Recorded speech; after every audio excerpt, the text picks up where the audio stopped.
नमस्कार दोस्तों, मैं हूँ गोविंद और आप सुन रहे हैं हॉरर कहानी, वो भी मेरी ज़ुबानी। दोस्तों, आज फिर से एक नई कहानी आपके सामने हाजिर है। वैसे तो आपने बहुत सी हॉरर कहानियाँ सुनी होगी, लेकिन मुझे पूरी उम्मीद है कि आज की यह हमारी कहानी सुनकर आपको सच में डर का एहसास होने वाला है। बस मेरी आपसे इतनी गुजारिश है कि आप अगर इस कहानी को पूरा सुनेंगे तो सच में बहुत ज़्यादा मज़ा आने वाला है। साथ ही अगर आप पहली बार हमारे इस चैनल पर आए हैं तो चैनल को अभी सब्सक्राइब कर लीजिए। ऐसा करने से हमारी और आपकी नज़दीकियाँ बढ़ जाएगी और आगे आने वाली वीडियो आप तक आसानी से पहुंच जाएगी। तो ज़्यादा समय ना लेते हुए जल्दी से अपनी कहानी को शुरू करते हैं। हमें कल सुबह 6 बजे निकलना है। विशाल, अगर तू हमेशा की तरह लेट हो गया तो मैं और किशोर दोनों ही निकल जाएंगे। सारंग ने विशाल को चेतावनी देते हुए कहा। हाँ यार, मैं कल देर से कैसे आऊँगा? कितने दिनों बाद हम कहीं बाहर घूमने जा रहे हैं, वो भी इतने रोमांच के साथ। चिंता मत कर भाई, मैं 6 बजे तक रेडी हो जाऊँगा। विशाल ने सारंग को आश्वासन दिया। ठीक है, कल मिलते हैं। पहले मैं किशोर को ले आऊँगा, फिर तुम्हारे घर आऊँगा। बाय, गुड नाइट, सारंग ने कहा और फ़ोन रख दिया। हॉर्न की आवाज़ पर विशाल एक बैग लेकर बाहर आया, क्योंकि वह 4 दिनों के लिए जा रहा था। उसके पास केवल कुछ कपड़े और एक कैमरा था।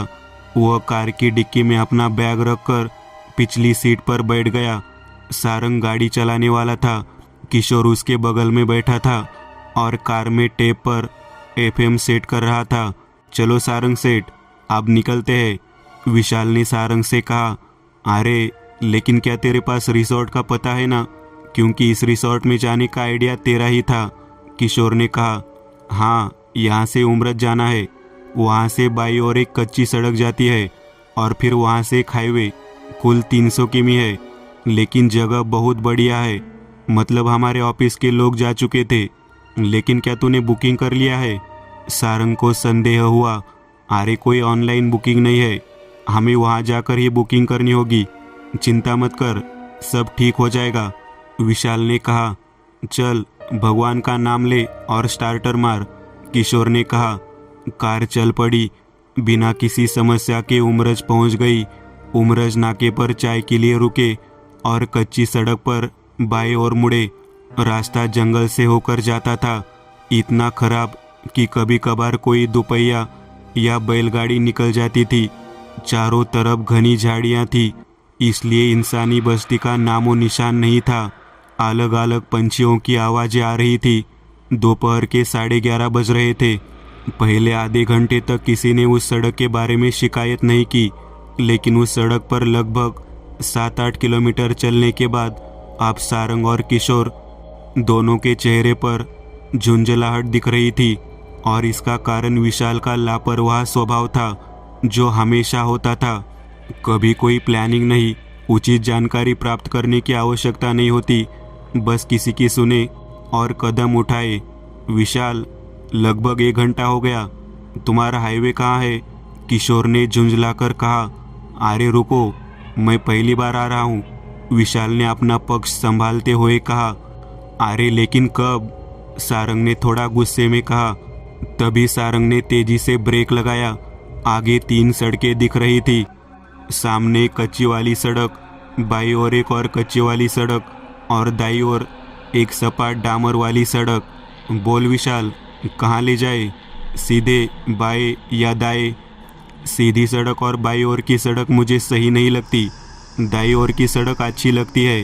हाईवे भी उसी तरफ होगा, किशोर ने कहा और विशाल ने उसकी बात पर सिर हिलाया। किशोर, ले तू चला थोड़ी देर के लिए। सारंग ने किशोर को चाबियां दी और दोनों ने सीटों की अदला बदली की। किशोर ने कार दाई सड़क पर ली और अपनी यात्रा शुरू की। सड़क बहुत सुंदर थी, दोनों तरफ घनी झाड़ियाँ थी। छोटी सड़क, झाड़ियाँ इतनी घनी थी कि सूरज की रोशनी भी सड़क पर नहीं पड़ती थी। लगभग 1 घंटा बीत गया। सड़क शांत थी और सारंग सो गया। विशाल पीछे की सीट पर बैठकर बड़े हेडफोन के साथ संगीत सुन रहा था। किशोर गाड़ी चला रहा था। उसने रेडियो को एफएम पर ट्यून करने की कोशिश की, लेकिन कोई स्टेशन नहीं लगा। अंत में उसने अपना मोबाइल फ़ोन चेक किया और किसी भी सिम पर कोई नेटवर्क नहीं पाया, तो उसने कार भगानी शुरू कर दी। सारंग अब जाग चुका था। सारंग ने किशोर से पूछा, क्या रे, कहाँ पहुँच गए? हाईवे मिल गया क्या? अभी नहीं, लेकिन शायद करीब है, किशोर ने कहा। और एक क्षण में आगे एक टेढ़ा मोड़ आ गया। जैसे ही वे उस मोड़ को पार कर गए, उन्होंने अपने सामने एक बड़ी डामर सड़क के साथ 4 लेन हाईवे देखा। बीच में डिवाइडर और दोनों ओर खुली ज़मीन, बंजर ज़मीन, जहां दूर दूर तक एक भी पेड़ दिखाई नहीं दे रहा था। हाईवे की शुरुआत में एक बड़ा मेहराब था, जिस पर बड़े अक्षरों में हाईवे संख्या 13 लिखा था और नीचे एक वाक्य था, आपका स्वागत है, सुरक्षित यात्रा करें। लेकिन सारंग को एक बात जो खटकी, वह ये कि अभी इस हाईवे पर चढ़ने से पहले चारों तरफ धूप थी और उस मोड़ को पार करते ही अचानक माहौल बदल गया। काले बादल छा गए, पूरा हाईवे गीला हो गया, मानो अभी अभी बारिश हुई हो। नवंबर के महीने में बारिश, लेकिन ठीक है, हाईवे मिल गया, विशाल ने कहा। चलो बारिश तो बारिश, कहकर किशोर ने कार उस हाईवे पर चला दी। पूरी तरह से खुली सड़क, दूर दूर तक एक भी गाड़ी नजर नहीं आ रही थी, एक भी व्यक्ति नजर नहीं आ रहा। कार की गति अब 140 किमी प्रति घंटा थी। किशोर का ध्यान अपने साइड मिरर पर गया। उसने देखा कि पीछे से एक बूढ़ा आदमी साइकिल पर आ रहा है। सीधी सड़क, कोई मोड़ या कुछ भी नहीं, फिर यह अचानक कहाँ से आ गया? किशोर के मन में संदेह का बादल छंट गया। किशोर गाड़ी चला रहा था और साथ ही वह शीशे की तरफ देख रहा था, और उसने धीरे धीरे साइकिल सवार बूढ़े आदमी को कार के पास आते देखा। किशोर ने शीशे में देखा और फिर स्पीडोमीटर पर नज़र डाली तो कार की स्पीड 180 किमी प्रति घंटा थी। लेकिन बूढ़ा आदमी साइकिल पर होने के बावजूद उनकी कार के पीछे तेजी से उनकी ओर आ रहा था। किशोर ने अब अनुमान लगाया कि यह कोई साधारण मामला नहीं है। सारंग की अभी आंख लग गई थी। विशाल भी पीछे सो रहा था। सारंग उठ, किशोर ने सारंग को हिलाते हुए उठाया। क्या रे, क्या हुआ? सारंग आंखें मलते हुए उठा। स्पीडोमीटर देख, किशोर ने सारंग से स्पीडोमीटर देखने को कहा। 180 किमी, सारंग ने कहा।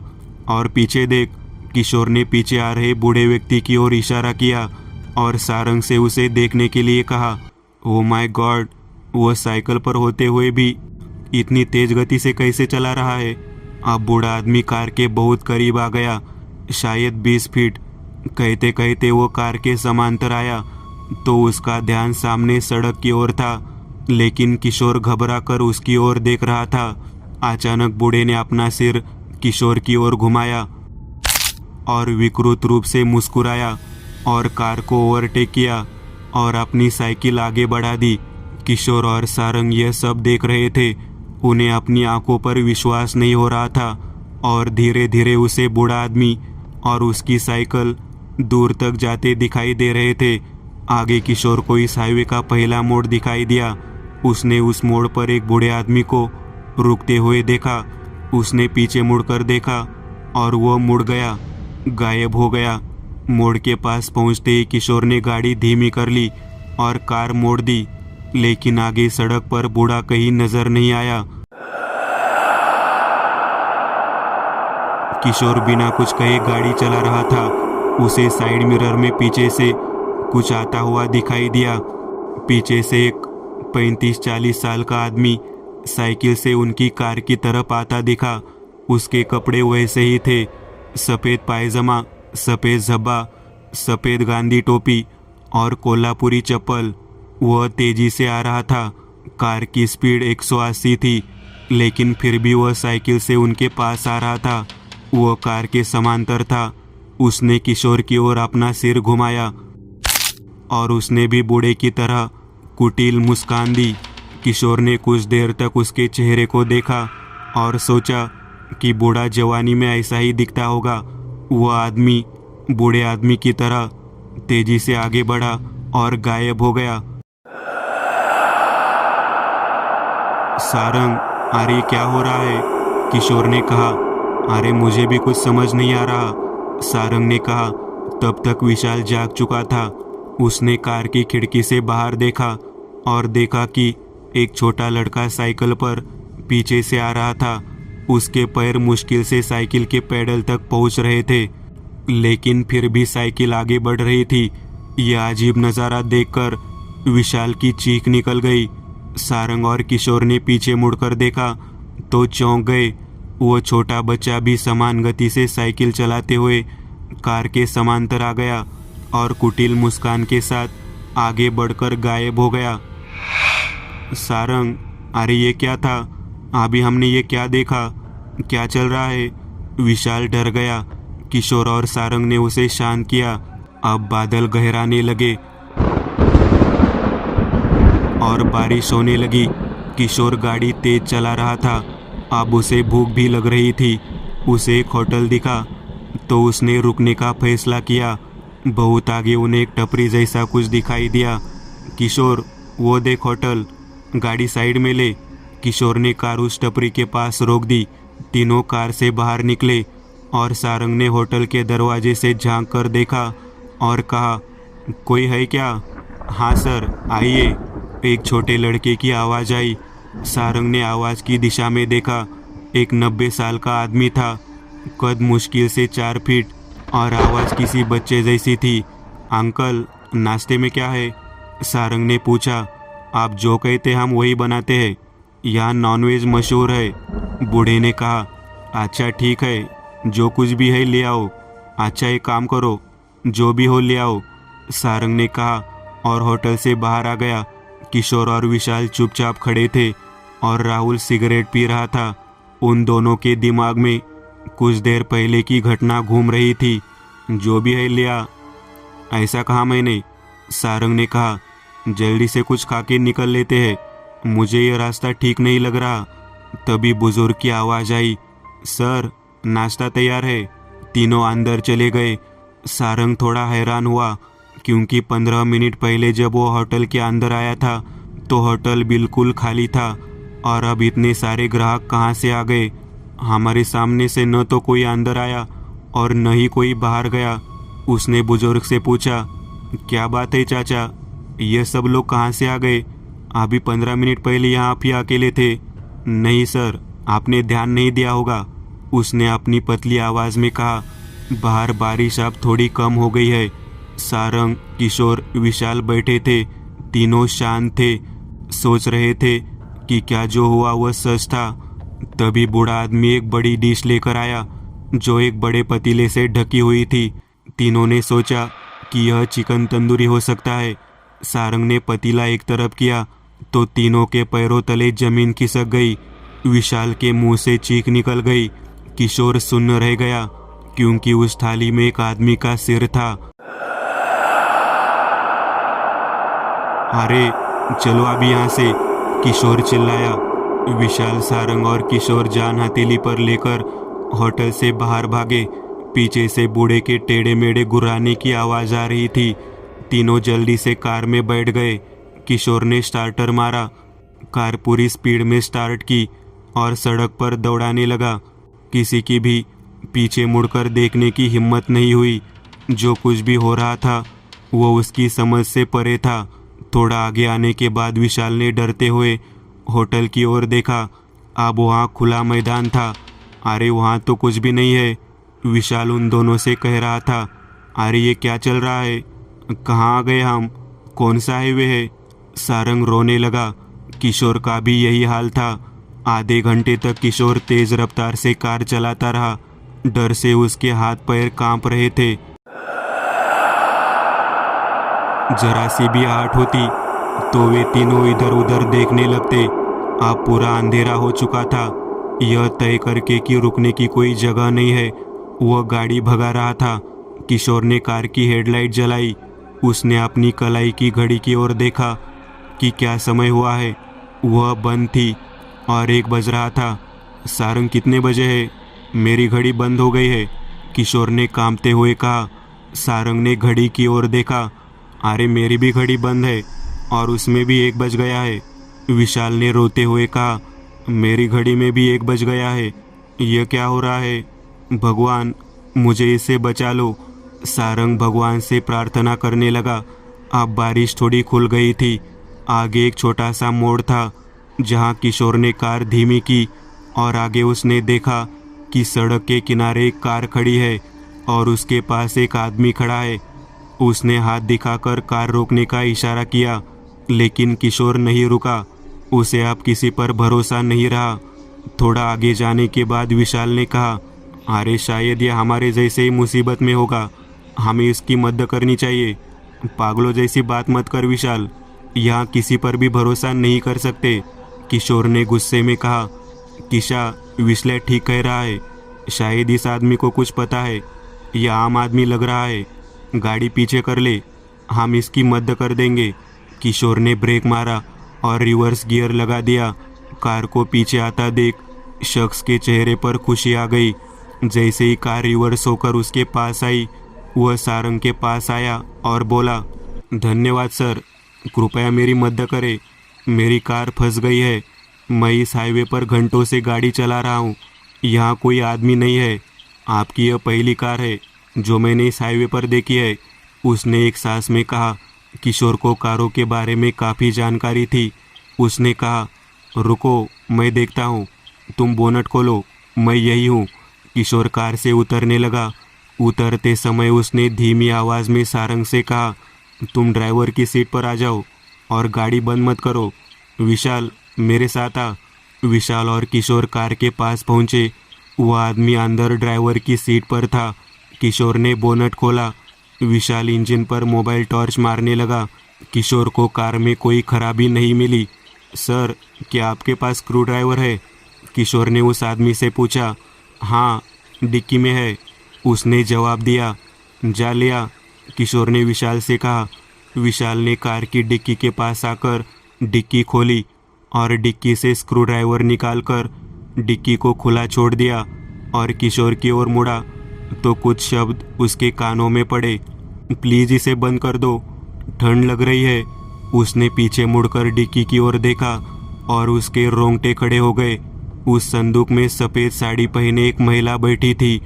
जैसे ही विशाल ने उसकी ओर देखा, उसने अपने भयानक दांत निकाले और मुस्कुराने लगी। विशाल के हाथ पैर ठंडे हो गए। उसके मुंह से चीख निकल गई। किशोर को जो समझना था वह समझ गया। वह विशाल की ओर दौड़ा। उसने कांपते हाथ से विशाल का हाथ पकड़ा और अपनी कार की ओर भागा।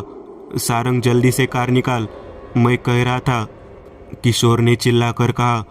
विशाल और किशोर पीछे की सीट पर बैठ गए। सारंग कार भगा रहा था। अब हम पूरी तरह फंस चुके हैं, अब यहाँ से निकलने का कोई रास्ता नहीं है, विशाल कांपते हुए बोल रहा था। किशोर ने उसके कंधे पर हाथ रखा। भगवान, मुझे इस सब से बचाइए। इतना कहने के बाद उन्होंने आगे देखा तो वे तीनों चौंक गए। थोड़ी दूर आगे वही कार और वही आदमी इशारा करके उन्हें रुकने के लिए कह रहा था, लेकिन सारंग ने कार नहीं रोकी। कार उसके पार हो गई। तीनों ने राहत की सांस ली, लेकिन अगले ही पल उन्हें एक और झटका लगा। वह आदमी कार के पीछे तेजी से भाग रहा था। सुन मेरे दोस्त, मुझे आगे तक लिफ्ट देना, ऐसा कुछ चिल्लाते हुए कार के पीछे भाग रहा था। और धीरे धीरे उसके और कार के बीच की दूरी कम होने लगी। कार 200 किलोमीटर की रफ्तार से चल रही थी। वह आदमी अब विशाल की साइड वाली खिड़की के पास था। कार रोको, मुझे आगे छोड़ो। वह जोर जोर से कार पर हाथ मार रहा था, बुरी तरह हंस रहा था। किशोर और विशाल डर के मारे चिल्ला रहे थे। सारंग कांप रहा था और गाड़ी भगा रहा था। अरे मुझे नहीं तो कम से कम मेरी पत्नी को तो छोड़ दो। उसके चेहरे के भाव बदलते ही वह गुस्से में गालियां देने लगा। कुछ ही क्षणों में उसकी गति धीमी होने लगी। वह बहुत पीछे छूट गया और गायब हो गया। जैसे ही तीनों के दिल की धड़कन धीमी हुई, अचानक एफएम रेडियो फुल वॉल्यूम पर चालू हो गया। तीनों चौंक गए। सारंग ने तुरंत अपनी आवाज़ धीमी कर ली। एक महिला एफएम पर समाचार दे रही थी। उसने पहले मौसम का पूर्वानुमान बताया और फिर खबरें देनी शुरू कर दी। और आज की मुख्य और एकमात्र खबर है, हाईवे नंबर 13 पर एक भीषण दुर्घटना में 3 युवकों की मौके पर ही मौत हो गई। युवकों के नाम विशाल राजे, किशोर प्रधान और सारंग जाधव है। जैसे ये शब्द कानों में पड़े, तीनों के रोंगटे खड़े हो गए। सारंग ने रेडियो बंद करने के लिए बटन दबाया, लेकिन रेडियो अभी भी चालू था। महिला समाचार सुना रही थी और अचानक समाचार सुनाने वाली महिला उलट पुलट कर हंसने लगी। उसकी आवाज़ चमत्कारिक ढंग से बदल गई और उसने गाना शुरू कर दिया। कहीं दीप जले कहीं दिल, जरा देख ले आकर परवाने, तेरी कौन सी है मंजिल। कहीं भी जाओ, आज मर जाओगे, वह गुस्से में कह रही थी। लेकिन अब सारंग ने अपने बाएं हाथ से पूरी ताकत लगाकर रेडियो निकाला और खिड़की से बाहर फेंक दिया। यहाँ तक कि उन तीनों को भी यह उम्मीद नहीं थी कि हम इस हाईवे से जिंदा गुजरेंगे। और आगे उन्हें आशा की एक किरण दिखी। आगे पुलिस चौकी थी। साइड में एक टेंट था। वहाँ एक पुलिस इंस्पेक्टर खड़ा था। वह सड़क के बीच में खड़ा था और कार को रुकने का इशारा कर रहा था। कार मत रोक सारंग, किशोर ने कहा। अरे ये पुलिस वाला है, रुकना पड़ेगा, सारंग ने कहा। विशाल ने रोते हुए कहा, अरे मत रुक, हम सब मर जाएंगे। ठीक है रुक और इंजन चालू रख, किशोर ने कहा। सारंग ने गाड़ी धीमी की। पुलिस वाला 5 फीट ऊंचा था। तुम यहाँ रात को क्या कर रहे हो? क्या तुम्हें इस सड़क के बारे में नहीं पता? शाम के बाद यहाँ आना मना है। यह वाक्य सुनकर तीनों को यकीन हो गया कि यह कोई इंसान है, कोई पिशाच नहीं। क्यों सर? सारंग ने पूछा। अरे बाबा, यहाँ लोगों के साथ बहुत अजीब चीज़ें हुई है सर। हम कैसे आए ये हम ही जानते हैं, पुलिस ने हमसे पूछा। क्या हुआ? मत पूछिए सर, हमें जाने दीजिए, विशाल ने कहा। ठीक है, लाइसेंस और कार के कागजात दिखाओ और तुम जा सकते हो। और तुम दोनों आईडी दिखाओ। सारंग ने अपनी लाइसेंस कॉपी पुलिस को सौंप दी। उन्होंने उसे देखा और सारंग को वापस सौंप दिया। ठीक है, आप जा सकते हैं, पुलिसकर्मी ने कहा और सड़क के किनारे अपनी लकड़ी की कुर्सी पर बैठ गया। पुलिस की ये बातें सुनकर तीनों को विश्वास हो गया कि यह पिशाच नहीं, आदमी है। क्योंकि यदि पिशाच होता तो वह उन्हें इतनी आसानी से जाने के लिए नहीं कहता। सारंग ने कहा, अब यह आदमी हमें यहाँ से निकलने में मदद कर सकता है। सर, हमें यहाँ से निकलना है। किशोर गाड़ी से उतरा और कांस्टेबल के सामने खड़े होकर बात करने लगा, लेकिन सिपाही तंबाकू पीसने में व्यस्त था। सर, मैं आपसे बात कर रहा हूँ, किशोर थोड़ा तेज बोला और अचानक वह सिपाही रोने लगा। किशोर ने रोते हुए सिपाही की ओर देखते हुए कहा, सर आप रो रहे हैं? अरे मैं भी यहाँ से निकलना चाहता हूँ, सिपाही ने रोते हुए कहा। मतलब? किशोर नहीं समझा। मैं कई वर्षों से इस आंशिक रूप से कटी हुई गर्दन के साथ यहाँ घूम रहा हूँ। उसने किशोर को अपनी आंशिक रूप से कटी हुई गर्दन दिखाई और वापस उसके धड़ पर रख दी। या तो मुझे भी ले चलो या तुम भी यही रहो, वह रोते रोते हंसने लगा। किशोर के पैर लड़खड़ा रहे थे, लेकिन विशाल ने साहस दिखाया और उसे तुरंत कार में खींच लिया। सारंग गाड़ी निकाल, धोखा हुआ है, विशाल चिल्लाया। सारंग ने गियर डाल दिया और कार आगे बढ़ गई।